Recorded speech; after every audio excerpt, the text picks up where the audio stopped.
দর্শক, সংবাদের শুরুতেই আপনাদেরকে যেমনটি আমরা জানিয়েছিলাম, সিলেটে ট্রাক ও শ্রমিকবাহী পিকআপ ভ্যানের সংঘর্ষে 8 জন নিহত হয়েছেন এবং আহত হয়েছেন বেশ কয়েকজন। এই মুহূর্তে ওসমানী মেডিকেল কলেজ হাসপাতালের সামনে আছেন আমাদের সহকর্মী আমিনুল ইসলাম। আমরা সরাসরি যুক্ত হচ্ছি তার সঙ্গে। আমিনুল, এর আগে আমাদের আরেকজন সহকর্মী মাহির সাথে যুক্ত হয়েছিলাম। তিনি জানাচ্ছিলেন যে স্বজনদের আহাজারিতে হাসপাতাল প্রাঙ্গণ ভারী হয়ে উঠছে এবং অনেকের এখন পর্যন্ত পরিচয় শনাক্ত করা যায়নি। এই বিষয়ে আপনি কি জানাবেন? সিলেটের যে দক্ষিণ সুরমা নামক উপজেলা, সেই উপজেলার সড়কে, এটা কিন্তু আসলে ঢাকা সিলেট যে হাইওয়ে, আসলে সেই জায়গাটি মূলত এটি দক্ষিণ সুরমাতে পড়েছে স্থানটি, তবে এটি ঢাকা সিলেট মহাসড়ক এবং সেই জায়গাটিতে একটি আজকে মর্মান্তিক ঘটনা ঘটেছে। একটি পিকআপ যেখানে শ্রমিকদের তারা বহন করছিলেন এবং একটি ট্রাকের সাথে মুখোমুখি সংঘর্ষে 8 জন নিহত হয়েছে। সেই 8 জন নিহত যারা, তাদের মরদেহ এখানে নিয়ে আসা হয়েছে এবং তাদের স্বজনরা ইতিমধ্যে হাসপাতালের সামনে এসেছেন।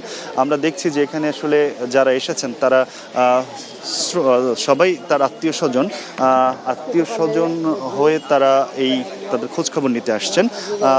আমরা দেখছি যে এখানে ভিড় করেছেন অনেকে।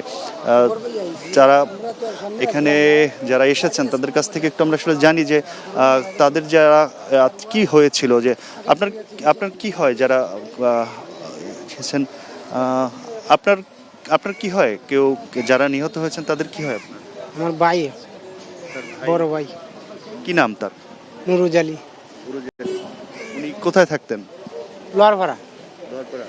এই পিকআপে উঠছিলেন কেন? কোথায় যাচ্ছিলেন? ডালাই খাজো যেতে। ডালাইকে যে কোথায় যাচ্ছিলেন?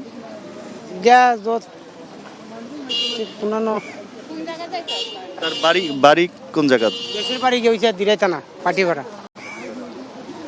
রাতে কাজের জন্য রাতে সকাল মনে করো রক্ত বাড়িছে 6টার সময়, আর কি 5টার সময় বাড়িছে, 7টার সময় অ্যাক্সিডেন্ট হয়েছে। ওই যে ফিরের বাজার নাকি তা হয় ওখানে, নাজির বাজার অ্যাক্সিডেন্ট হয়েছে।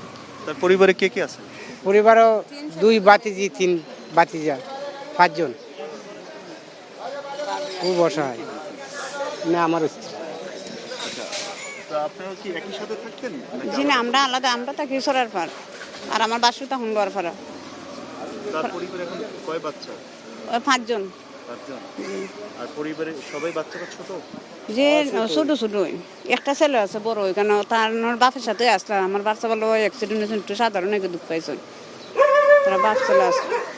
এটি আমরা যেটি দেখতে পাচ্ছি যে আসলে এটি নির্মাণ শ্রমিক সবাই, এবং এই শ্রমিক যারা রয়েছেন, এই সুরুজালির কথা যেটি যেমন জানছিলাম যে তার পরিবারে তিনি একমাত্র সক্ষম ব্যক্তি এবং বাকি সবাই হচ্ছে তার শিশু সন্তান। তাদেরকে রেখেই তাকে নির্মমভাবে সড়কের দুর্ঘটনায় শিকার হতে হলো। যারা শ্রম দিতে খুব সকালে বের হয়েছিলেন, এই মে মাসের শুরুতেই শ্রমিক দিবসের একদিন পরই আসলে যারা শ্রম বিক্রি করতে বের হয়েছিলেন, তাদেরকে এভাবে নির্মমভাবে প্রাণ দিতে হলো। আমরা এখানে একটু দেখছি একটা পরিবারকে, যারা ছোট বাচ্চা রয়েছেন, তাদেরকে ঠিক 2 জন ছোট বাচ্চাকে রেখে তার বাবা নিহত হয়েছেন। তো আপনার এদেরকে চিনেন আপনি? জি, আমার স্যার গুরু ভাই। কি হয় আপনার? চাচা। আপনার চাচাতো ভাই পরিবারে কে কে আছেন? এই বাচ্চা কি তার? জি, তার বাচ্চা 4টা, 3টা ছেলে, 1টা মেয়ে। এই কি বড় ছেলে? জি না, তার বড় 1 বছরও বড় একজন আছে। সবাই এরকম ছোট? জি, ছোট। এর ছোট তার বোন, আর এরপরে ওই ছেলে। সে কি কাজে রওনা করছিলেন এবং এত সকালে এই যে দুর্ঘটনাটি ঘটলো, কোথা থেকে কোথায় যাচ্ছিলেন যদি একটু বিস্তারিত বলেন? তারা ছেলিবাজার উইয়া লালাবাজার রুটে খাজের উদ্দেশ্যে যাইরা, তারা ওটা ফাঁকার খাজ করেন, ডালাইয়ের খাজ করেন। তো তারা অভাবী মানুষ, তো তারা মানে 2 জন স্বামী স্ত্রী 2 জন তারা যাইরা খামের উদ্দেশ্য আগে। ও যাওয়ার পথে গাড়ি অ্যাক্সিডেন্ট করিয়া মারা গেছেন। জি,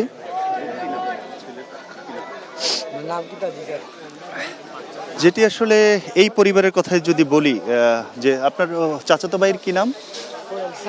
আচ্ছা, সালেহ আহমেদ তার স্ত্রীকে সাথে নিয়ে তিনি রওনা করেছিলেন খুব সকালে কাজের উদ্দেশ্যে।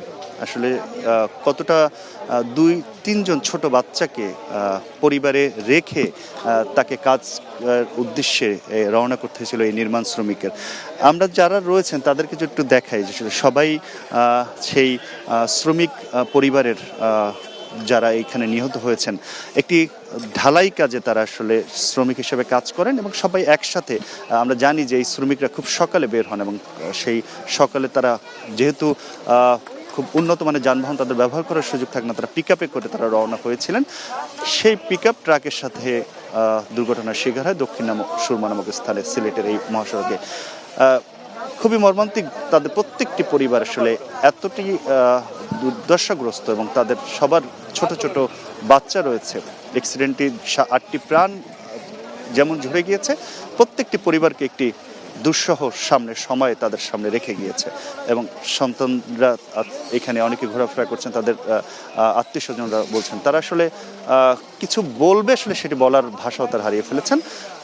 শ্রমিক দিবসের একদিন পরে শ্রম দিতে যাওয়া মানুষের এভাবেই আসলে অকাল প্রাণ যেতে হলো মহাসড়কে। তো সিলেট মেডিকেল কলেজের মর্গের সামনে থেকে সিলেটে যে 8 জন নির্মমভাবে নিহতের স্বজনদের নির্বাক মুখের সামনে দাঁড়িয়ে আসলে আর খুব বেশি বলারও থাকে না। এই ছিল আমার কাছে।